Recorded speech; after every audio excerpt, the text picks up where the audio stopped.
Bien, hoy voy a hablarles de algo que nos ocurrió. Yo fui a Argentina y les voy a contar un poco de la historia para entrar en el tema. Los niños se pueden ir. En el 1996, Unilit publicó un libro mío que no está por acá, ni yo lo publiqué. Se llamaba Paternidad Espiritual. Este libro llegó a todo el mundo y en Argentina cayó muy bien. Y un grupo de personas en la zona llamada Neuquén, a 1800 kilómetros de Buenos Aires, usaron ese libro como un manual de discipulado porque fue originalmente la experiencia que vivimos aquí cuando empezamos. Y se formaron muchas células de discipulado. El pastor coordinador, que se llamaba Alejandro, 2 años o 3 años atrás, averiguó quién era yo, me localizó, hablamos e hicimos un contacto por vía Zoom. Y me invitaron a visitarles. Iba a ir el año pasado, pero no pude. Fui ahora en noviembre y cuando llegué a Neuquén, me encontré la experiencia que viví en Honduras en el año 1974. Grupos de jóvenes en discipulado por las casas, habían como 4 células y se juntaron en 2 lugares y estaban llenísimos. Y estaban impactados por el concepto del libro, que era el concepto de la paternidad espiritual. Y yo me sentí, cuando llegué, me sentí impactado y empecé a buscar ese libro en los archivos que tenía. Y lo saqué y lo comencé a revisar y a reeditar y lo vamos a publicar, va a salir en diciembre. Y en Argentina también lo van a publicar, ya que recogieron una ofrenda que yo dije que no me la mandaran, sino que la dejaran para financiar el libro. El libro se llama Paternidad Espiritual. Y de eso quiero hablar, porque es retomar el origen de algo que tristemente se ha perdido. Se ha perdido. Y quiero comenzar leyendo la base de ese libro, que está en Juan capítulo 3, versículo del 3 al 4. Nicodemo era un maestro de la ley, un rabino, muy docto en el conocimiento de la palabra, que fue de noche para buscar a Jesús y hacerle una pregunta sobre cómo ser salvo. Y Jesús le da una respuesta un poco conflictiva para la mentalidad de un experto en la ley que no entendió lo que decía. Dice Juan 3:3, de cierto, respondió Jesús y le dijo, de cierto te digo, enfatizándolo 2 veces, que el que no naciere de nuevo no puede ver el reino de Dios. El pobre Nicodemo, que conocía el Antiguo Testamento y la palabra, se quedó perdido. Y entonces le hizo una pregunta a Jesús. ¿Cómo puede un hombre nacer siendo viejo? ¿Puede acaso entrar por segunda vez en el vientre de su madre y nacer? No entendió lo que Jesús le decía. La explicación después la da Jesús. Hay 2 nacimientos, el físico y el espiritual. Nicodemo encontró y analizó el físico, pero no entendía el nacimiento espiritual. De manera que hay 2 nacimientos, el biológico y el del espíritu. Jesús está hablando del nacimiento espiritual. De manera que nosotros experimentamos 2 nacimientos. Uno, el biológico, todos nacieron. Pero después tenemos el espiritual, que es por medio de la palabra. Entonces, cuando hablamos de nacimiento, hablamos de un factor que se llama vida. Porque todo lo que nace tiene vida. Dígame algo que nazca que no tenga vida. Todo nace vida. Cuando uno nace, experimentamos 3 etapas. Nacemos, crecemos y nos multiplicamos. ¿Conocen alguna especie, aunque sea animal o vegetal, que nazca y no se reproduzca?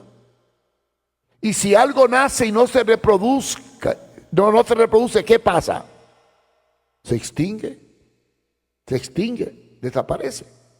Entonces el fin de la vida es nacer, crecer y multiplicarnos, ya sea en lo biológico, ya sea en lo animal o ya sea en lo humano. Todo lo que nace, crece, y todo lo que crece se multiplica. El árbol cuando nace, crece y produce semillas que a la vez se reproducen. Reproducimos lo que somos. Entonces, basado en este principio, aparece un fundamento. ¿Qué es la iglesia? Una estructura, es estructural o funcional. ¿Qué es el crecimiento? ¿Intelectual o espiritual? ¿Qué es la iglesia? La Biblia compara la iglesia con un edificio, con un cuerpo y también con un embarazo. Cuando la Biblia habla de la iglesia, la menciona como un cuerpo. Si es un cuerpo, tiene que tener vida. En Efesios 4, del 4 al 5, menciona que somos un cuerpo, un espíritu, un Señor, una fe, un bautismo, los fundamentos. Pero también habla de que la iglesia se constituye en un cuerpo.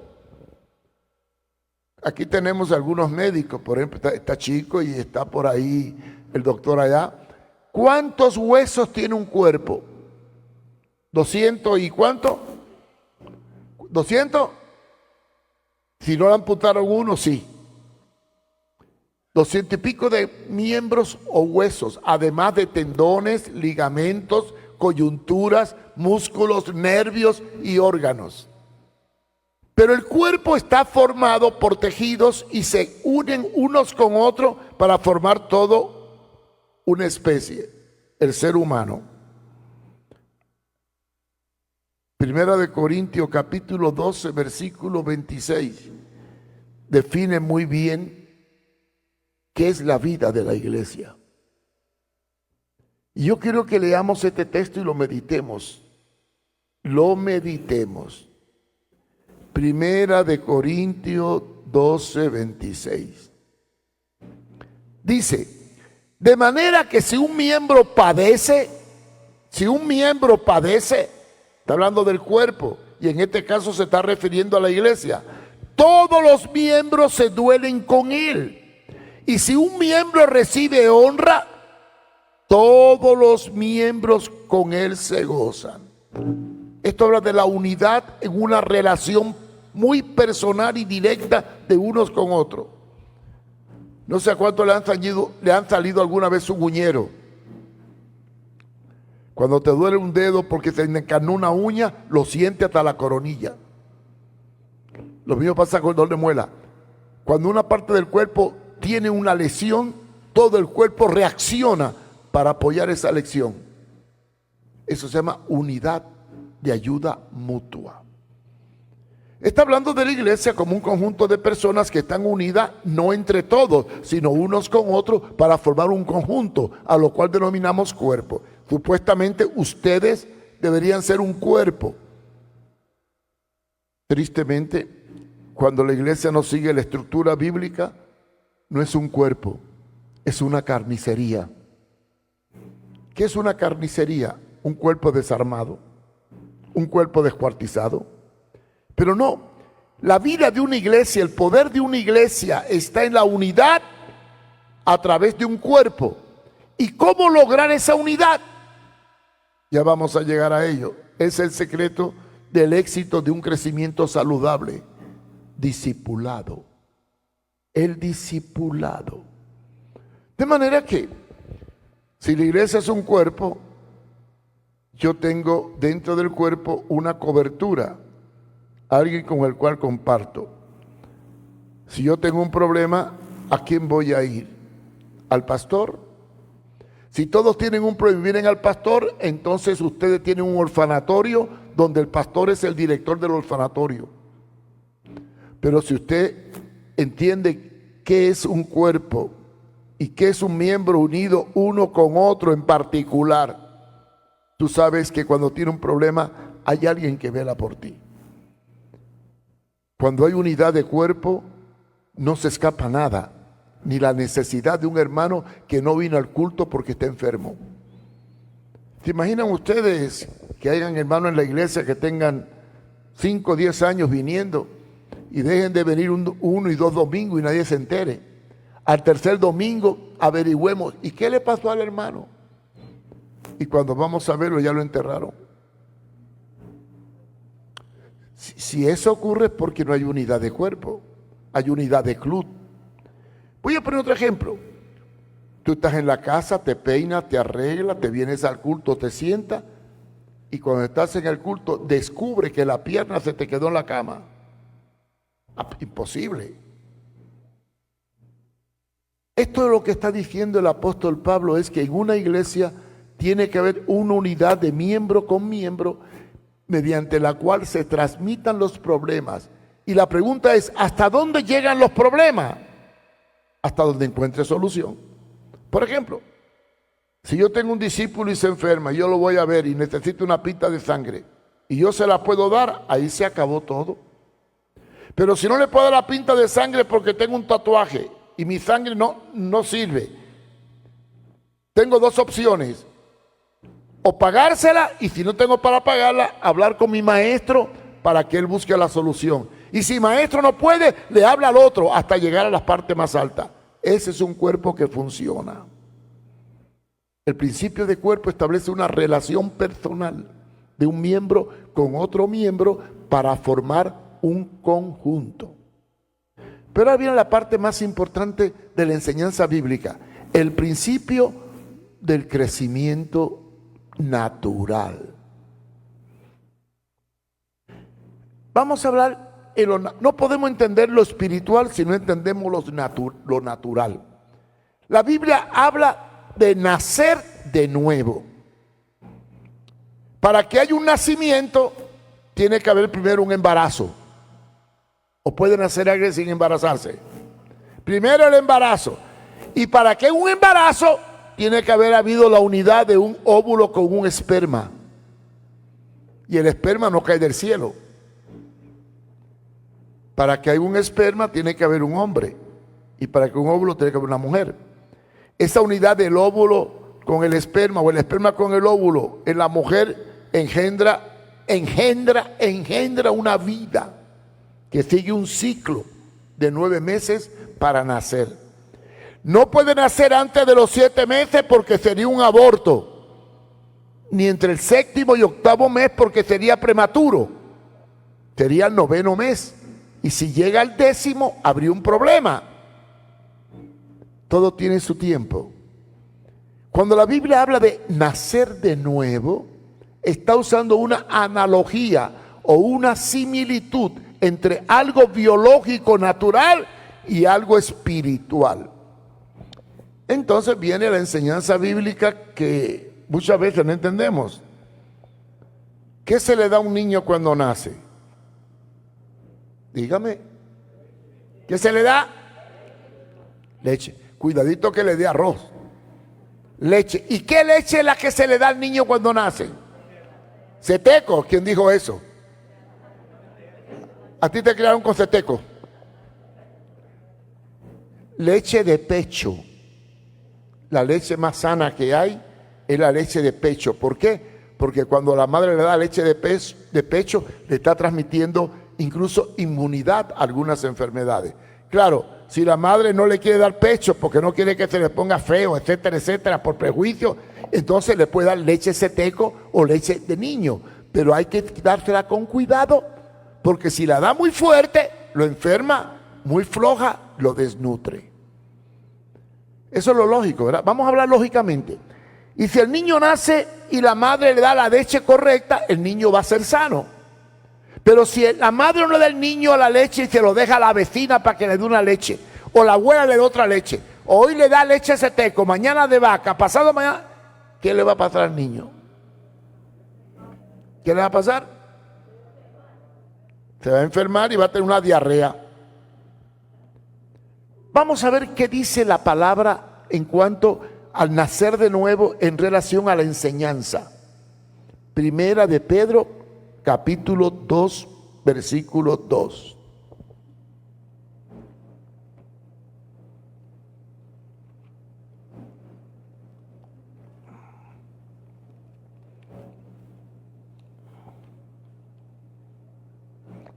¿Lo tenéis? Desead como niños recién nacidos la leche espiritual no adulterada, para que por ella crezcáis en salvación. Desead como niños recién nacidos. Le está hablando a la iglesia. ¿Qué debe desear los recién nacidos? Una leche espiritual. No dice leche natural, leche espiritual.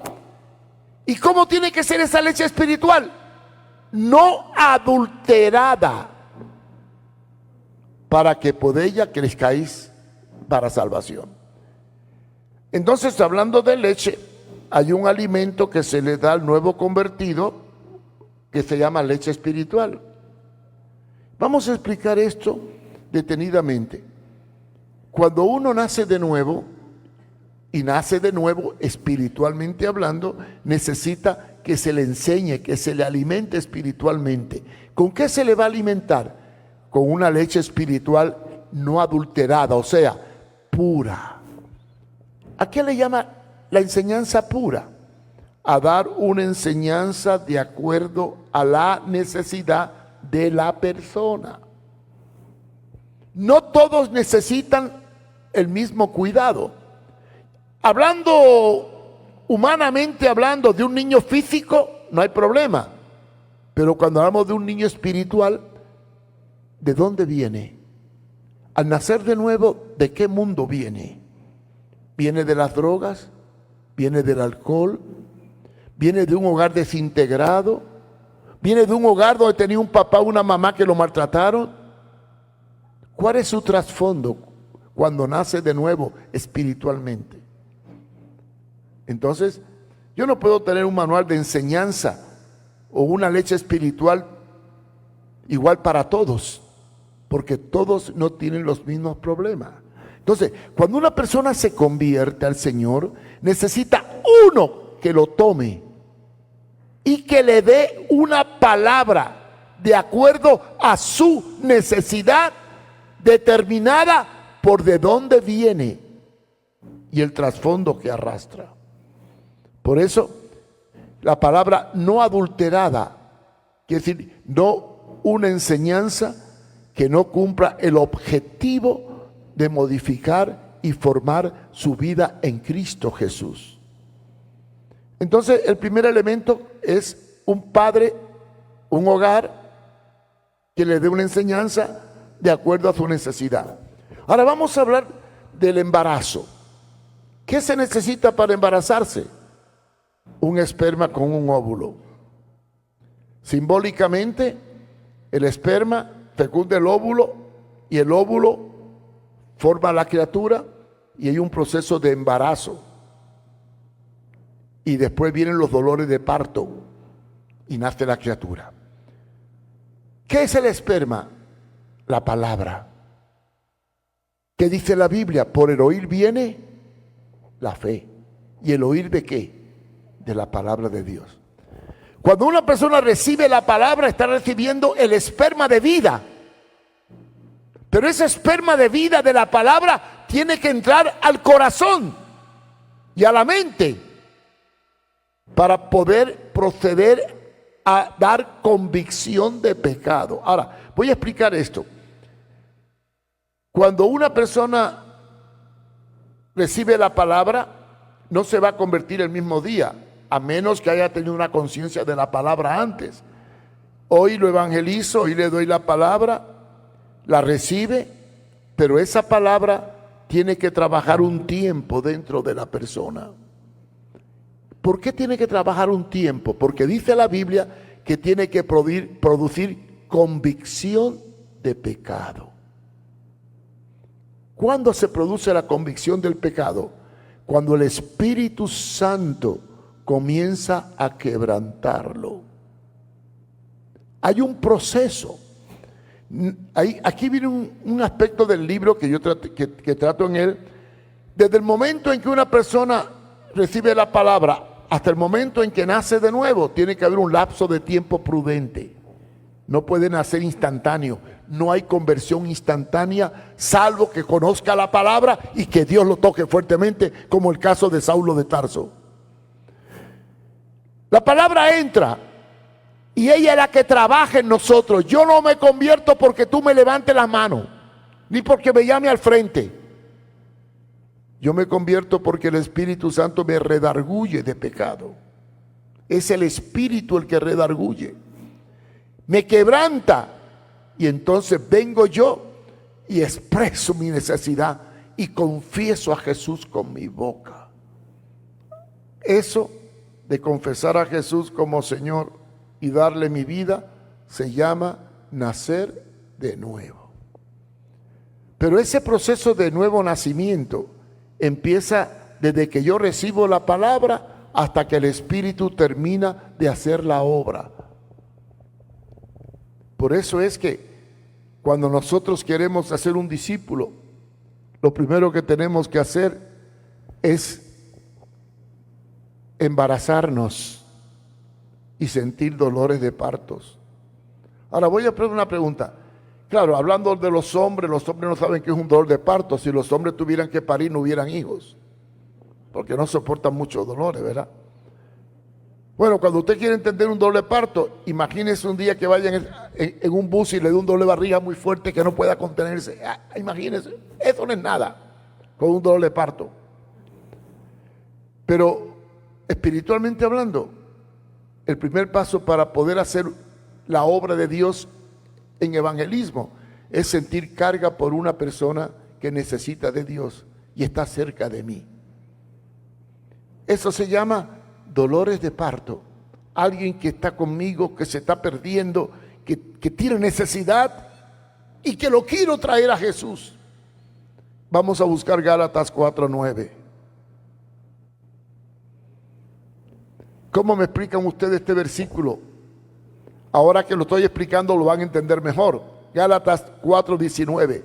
Hijitos míos, por quienes vuelvo a sentir dolores de parto, hasta que Cristo sea formado en vosotros. Pablo está hablando que tiene dolores de parto por sus hijitos. ¿Qué es dolor de parto? Sufrir la necesidad de otro. Ver una necesidad y no poderla resolver. Porque hay cosas que yo no puedo resolver. ¿Cuántas veces tengo una persona cerca de mí y quisiera cambiarlo, pero no puedo? Y lucho, pero no puedo. Y sufro porque no puedo. Eso es dolor de parto. Por eso Pablo le dice: hijitos míos, por quienes vuelvo a sufrir, por quienes vuelvo, quiere decir que tuvo dolor de parto antes, cuando se convirtieron. Y ahora porque tienen problemas y no pueden salir. Ese término dolores de parto es tristeza, pesar, carga por el que sufre, por el que se pierde, por el que no tiene a Dios. Y después vuelve a repetir lo mismo en Romanos 8, 22, 23. Pero en otro sentido.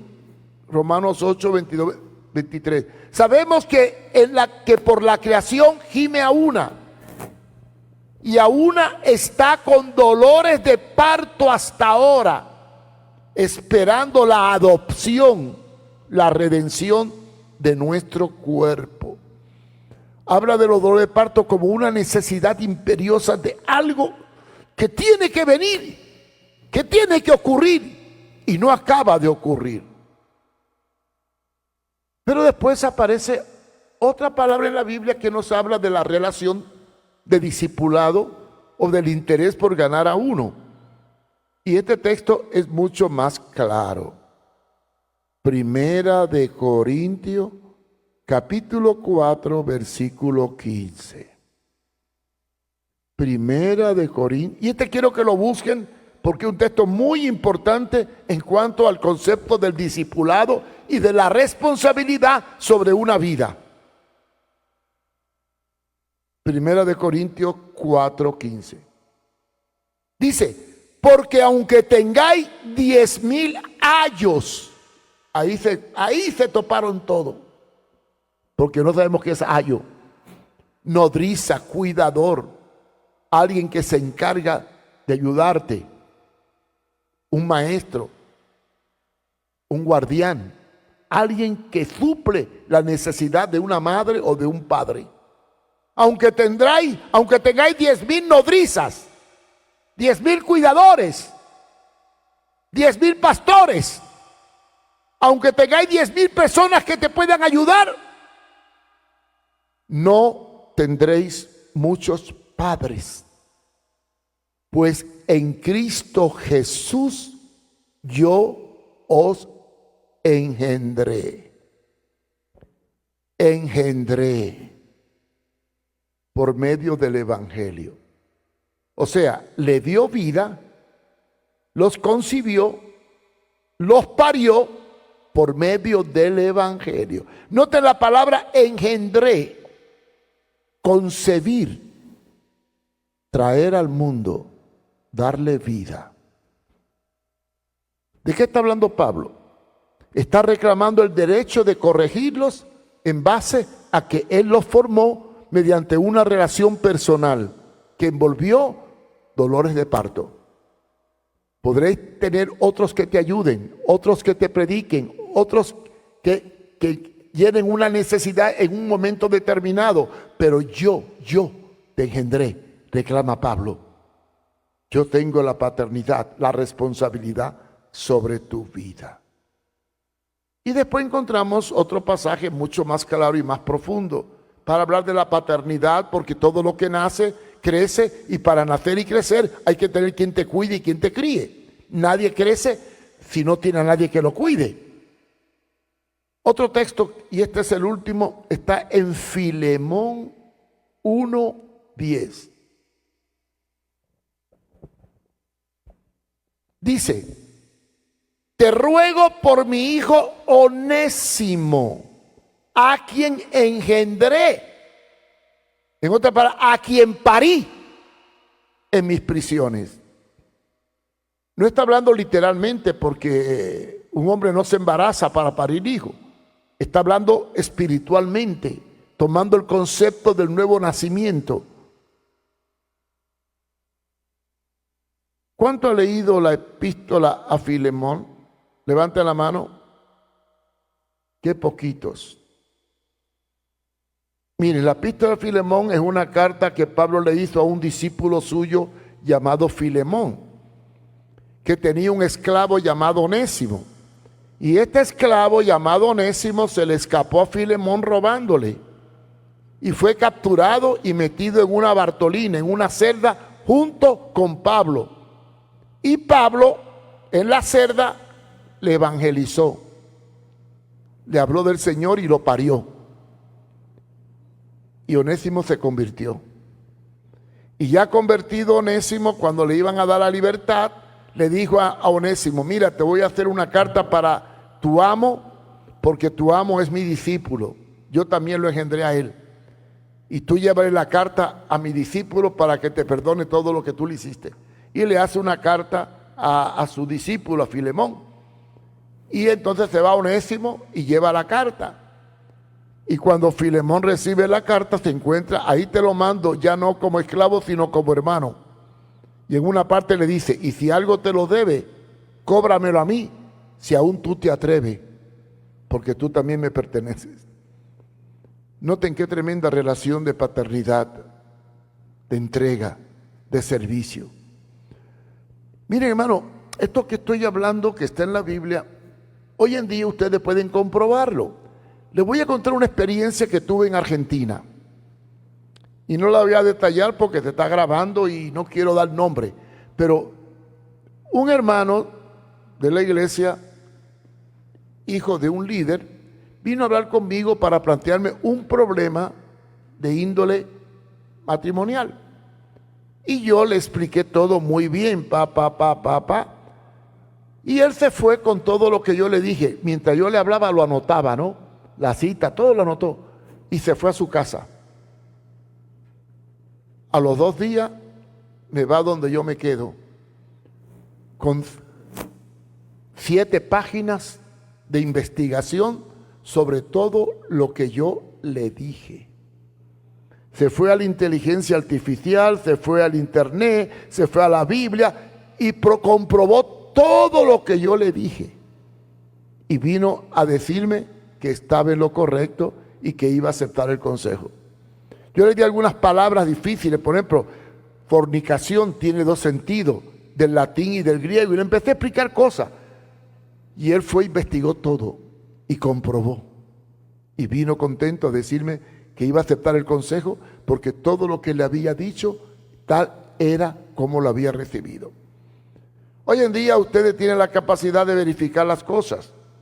Por ejemplo, cuando digo engendrar, a lo mejor no lo entiende espiritualmente, pero hay forma de averiguar cosas fácil. Hay una aplicación que se llama GPT, que hay que tener cuidado cómo la usamos. Hay que tener cuidado, pero es muy buena. Es muy buena para verificar datos y detalles que tú no sabes. Tú vienes a GPT y le hablas, GPT, quiero que me expliques qué significa entrar en prisiones.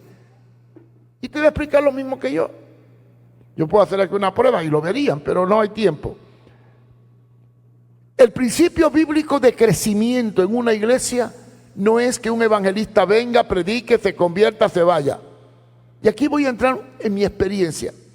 Este libro que se llama Paternidad Espiritual, que es la experiencia de lo que viví y practiqué al principio de brigada, porque al principio de brigada era así. El corazón de la iglesia era los discipulados y los grupos de crecimiento, las casas. Para mí el discipulado era tan importante. Muchos de los discípulos de mi esposa ya murieron. Yo tenía discípulos. Todo empezó así. Era un fervor de discipulado tremendo. Yo recibí esa luz en el año 1970. Para mí, en toda mi vida ministerial, desde el 41 que nací hasta hoy, hubo un año que fue muy especial, 1970. ¿Qué ocurrió en el 1970? Uno, encontré a mi esposa en Chile. 2, fui a Argentina. Me quedé con un pastor llamado Juan Carlos Ortiz, que ya partió con el Señor. Me quedé en su casa. Y ese fue un antes y un después de mi ministerio. Antes me dedicaba a predicar y evangelizar en los parques, ganar gente, recorrí toda América Latina, Nicaragua, Honduras, El Salvador, Guatemala, predicando y ganando gente. Y cuando llegué a la casa de Juan Carlos Ortiz le dije, bueno, ¿y qué tú haces, Mario? Contame. No, predico y se gana gente. ¿Y qué hace cuando se convierte? No, los dejo.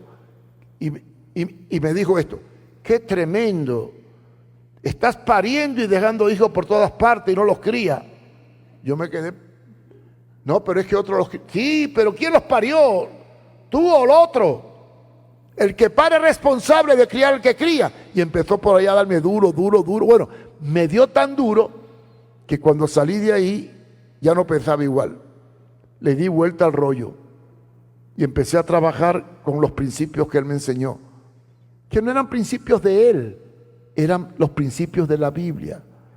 Tenemos que engendrar, parir, criar, cuidar, dar leche y velar los unos por los otros. La Biblia no dice velar los unos por todos, no lo dice. Y si lo dice, enséñamelo.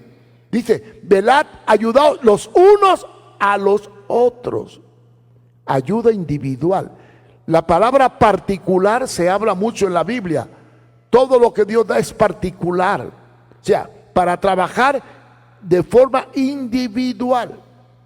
Y entonces aprendí que el secreto del éxito en el crecimiento de una iglesia no está en el montón, sino en la ubicación, en la relación. En el año 1996, y aquí hay algunos que se acuerdan, Chico, David Barahona, ¿se acuerdan? El 96, el año, le decretamos evangelismo intensivo. Yo me acuerdo que Renan dejó la universidad y bueno, hubo un revolú tremendo aquí por ganar discípulos. 1976, correcto. 1976, correcto. Ahí empezó todo el movimiento. En el 74 fue el huracán Fifi. En el 75 se formaron las brigadas fuertes porque el MIS nos ayudó. Y después vino el 76 que declaramos evangelismo intensivo. Y empezamos con una estrategia que se llamaba la campaña de Felipe. 1 más 1. 1 más 1. ¿Qué quiere decir esto? Miren, piensen por un momento. ¿Cuántos habrán aquí? Aquí habrán unos 100 y pico, pero en total tenemos 200 miembros. Si entre 200 miembros cada uno pare uno, nada más que uno, y lo cuida, nos multiplicamos en un año.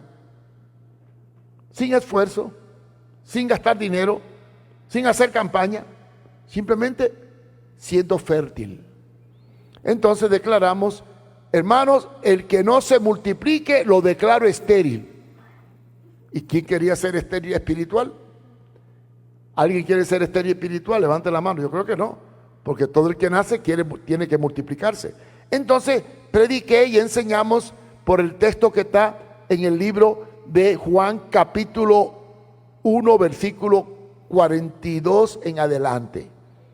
En ese capítulo, vamos al 43, perdón, dice: al día siguiente quiso Jesús ir a Galilea y halló a Felipe, y le dijo: sígueme.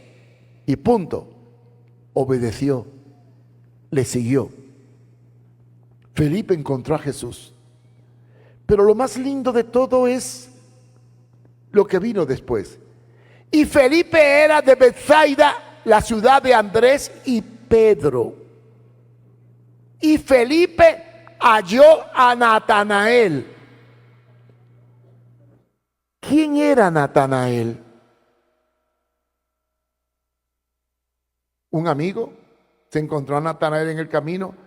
Y cuando vio a Natanael le empezó a decir: hemos hallado a aquel de quien escribió Moisés, a uno de los profetas. Y empezó a hablar de Jesús. Y ahí fue que metió la pata Felipe. Hijo de José, de Nazaret. Uy, ahí. Natanael parece que era un hombre muy culto. Nazaret es un pueblito de campo, un lugar del interior. Está cerca del lago de Galilea, o sea, por allá, botadito, lejito. Y claro, era una ciudad de carpinteros y de albañiles. No salían rabinos ni gente sabia. Y entonces viene Natanael y le dice: ¿y puede salir algo bueno de Nazaret? Se la puso en China al pobre Felipe.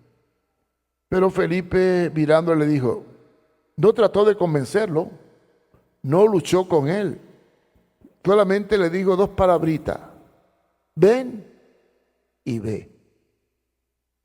Ven y ve. Y lo llevó a Jesús. Y el resto de la historia lo saben ustedes. Cuando venía caminando y Jesús lo ve, alabó a Natanael. Y cuando lo alabó, Natanael quedó asustado. ¿De dónde me conoce este hombre? Si nunca lo he visto. Entonces Jesús le dice algo que le impacta: cuando estaba debajo de la higuera te vi. ¿Qué estaría haciendo debajo de la higuera? Estaba seguro que nadie lo había visto, porque a partir de ahí creyó. En conclusión, todo nuevo nacimiento tiene que seguir un proceso. Este proceso envuelve factor de relación con un maestro que lo tiene que tomar para darle una leche o una palabra de acuerdo a su necesidad, dependiendo del marco del cual viene. No es lo mismo formar a uno que viene de un hogar estable, que formar a uno que viene de las drogas, que formar a uno que viene de la calle, que formar a uno que fue maltratado, que formar a uno que es alcohólico. No es lo mismo. Todo el que viene a Cristo trae una huella, una carga, no solamente de pecado. Todos traemos pecado, pero junto con el pecado vienen traumas, heridas. Y ahí es donde viene el papel de la madre, del padre espiritual, que lo va a tomar como un ser que necesita ser tratado con una leche de acuerdo a su necesidad, no adulterada, porque la enseñanza que le doy a uno no necesariamente tiene que ser igual que la que le doy a otro, porque cada uno viene con problemas diferentes, con necesidades diferentes, con inquietudes diferentes. Han venido algunos a mí que son ateos, y otros creen en otras cosas, y otros creen en Dios. Pero no puedo tratar a un ateo igual que trato a un creyente que se ha pervertido. No. Es ahí donde tenemos ya la sabiduría y el conocimiento para dar una leche espiritual no adulterada de acuerdo a la necesidad de cada convertido.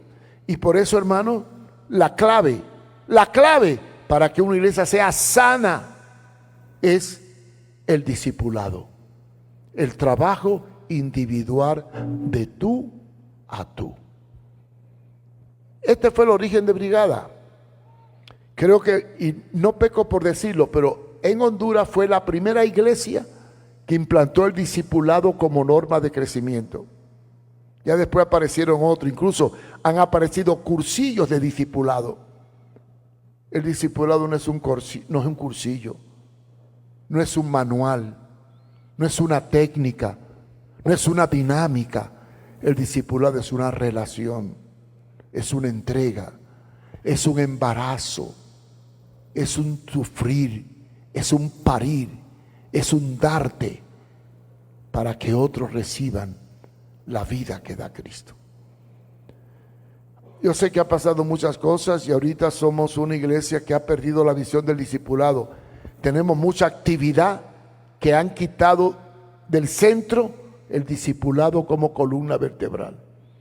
Por eso hay tantos cristianos inestables, inseguros, frustrados y hasta fracasados, porque han recibido vida, pero no han sabido transmitir la vida, y lo que no se transmite se estanca, y lo que se estanca se pudre. Dios nos ha llamado a dar vida, a tener y a dar, por gracia, lo que de gracia recibimos. Tristemente, en la teología evangélica moderna aplicamos este texto al dinero. Dad por gracia para pedir. Es que no solamente hay que dar dinero, tienes que dar tu tiempo, tu vida, tu interés, tu pasión. Este viaje a Argentina me ha ayudado a reconocer algo que nosotros hemos perdido. Tristemente, el mundo nos ha ido absorbiendo la esencia para dejarnos solamente la forma, olvidando el fondo. El fondo de la salud de la iglesia no está en tener mucha gente, es en hacer discípulos, y que cada cual sepa que tiene un padre espiritual al cual acudir cuando tenga una necesidad, aunque ya sea mayor y tenga hijos. En el próximo voy a hablar del desenlace de una paternidad. O sea, cómo yo, al hacer discípulo, mis discípulos crecen y hacen discípulos. Y en la medida en que nos vamos multiplicando, vamos independizándonos, pero vamos relacionándonos. Y el secreto de la Biblia es ese. Timoteo fue un discípulo de Pablo, anduvo con Pablo, caminó con Pablo, comió con Pablo, pero Pablo lo dejó en una iglesia y se fue. Y con el tiempo, la relación de Timoteo con Pablo no terminó. Terminó la relación física, pero no la unidad espiritual. Y por eso nacieron las epístolas. ¿Qué es la epístola de Pablo a Timoteo? Que Timoteo le escribía a Pablo diciendo: tengo este problema, tengo esta necesidad. Y Pablo le escribía diciéndole: lo que viste y oísteis y recibiste de mí, esto haced. Y le daba directrices para que siguiera ejerciendo el fin de multiplicarse, porque la meta de un cristiano es hacer discípulo. ¿Y cómo lo puedo demostrar? Con el mandato de Cristo: id y hacer creyentes. ¿Dice así? Dice la Biblia, id y hacer creyentes. Id y hacer discípulos para que hagan lo que les dé la gana. ¿Dice eso la Biblia? Id y hacer discípulos, enseñándoles que guarden, que vivan, que pongan por obra todas las cosas que yo os he mandado. Esta es la gran comisión. Tristemente, es la gran omisión. Hemos omitido la esencia de ser iglesia. Espero, hermano, que entendamos esto y el Señor nos ayude a hacer y ser discípulos de Jesucristo. Padre, te damos gracias por tu palabra. Queremos retomar, oh Dios, el concepto de engendrar, de parir, el concepto de dar leche, el concepto de multiplicarnos, tomando la carga de aquellos que se pierden y que estando cerca de mí necesitan de mí. Señor, no queremos una vida estéril, porque si tenemos vida, tenemos que transmitir vida, porque es una imperiosa necesidad dar por gracia lo que tú nos has dado por gracia. Ayúdanos a despertar de este letargo en que vivimos, de este conformismo, y que aunque seamos viejos y hayamos hecho discípulos en el pasado, nos animemos a seguir reproduciéndonos y atendiendo a aquellos que ganamos en un pasado y los hemos descuidado en el presente. Ayúdanos a ser y hacer lo que tú nos ordenaste, para que la nueva vida fluya y podamos experimentar no solamente dolores de parto, sino también la bendición de ver vidas que nacen de nuevo para vivir en tu reino.